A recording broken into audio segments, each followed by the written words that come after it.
Hello guys! In this video I'm going to show you how to stay on the note on the Jnotes application. But first of all, I just want to mention, please don't forget to subscribe to our channel, because at 100,000 subscribers we are going to show you our YouTube revenue statistics and growth strategy, how to make money online. So let's jump into it. First of all, open the application on your device. So that's the home screen, and you can find different buttons. New, just click to the profile icon at the upper left corner of the home screen, and in the left bar you can find the second button, the settings. New, just go to the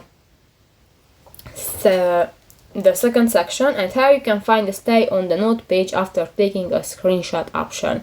Actually I don't use this function, but if you want to enable that, click to the next white circle, and if it will be turned yellow, this function will be enabled, so you can use that. If you want to turn off, click that again, and that's it. So that's pretty much it for this video, guys. See you in the next one. Bye bye.